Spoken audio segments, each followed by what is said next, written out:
Le Zéphyr et le Phénix, épisode 2.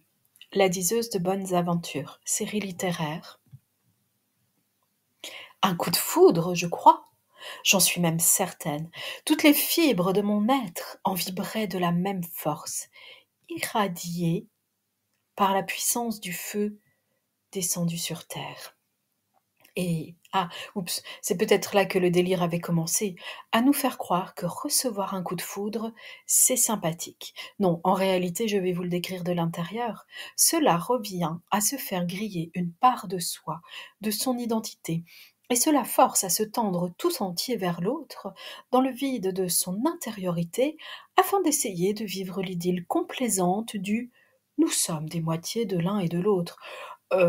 Toute réflexion sermonnée est faite, je ne veux pas être la moitié, je suis une personne entière, moi, je dis les choses telles que je les pense, je pense tel que je le dis et parfois j'offense, c'est vrai, c'est dit, mais qui puis-je? Ne devrions-nous pas simplement énoncer la vérité et dénoncer le mal en tout point de la vie? Alors le Zéphyr, sa rencontre fut comme de se prendre un vent parce que sur le coup, il ne m'avait pas vue, hein, lui et de plus, ce fut une décharge digne de la foudre en plein dans mon mental, mon chakra du troisième œil et tout le toutime.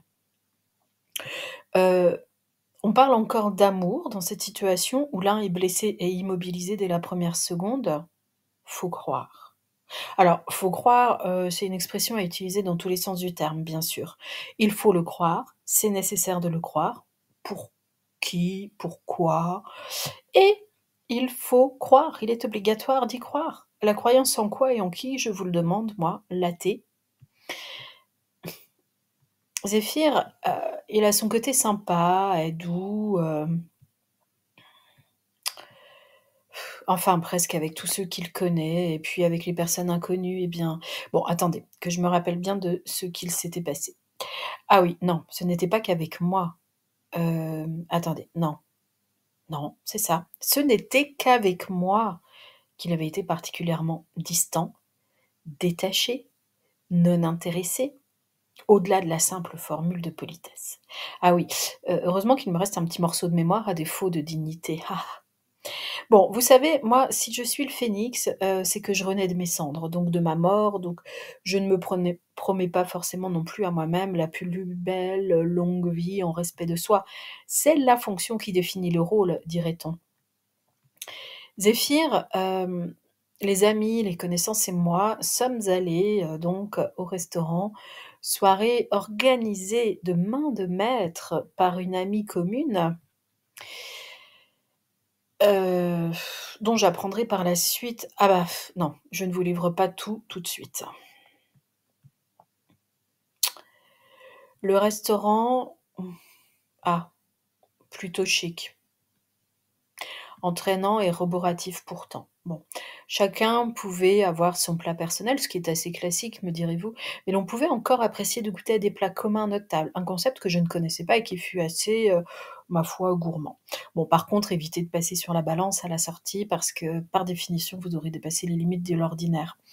Ah tiens, en voilà un concept normalisé comme par un chef d'orchestre en ma propre vie, le dépassement des limites. Encore une fois, si je n'étais pas dans le rôle du phénix, sûr que je jouerais avec d'autres règles.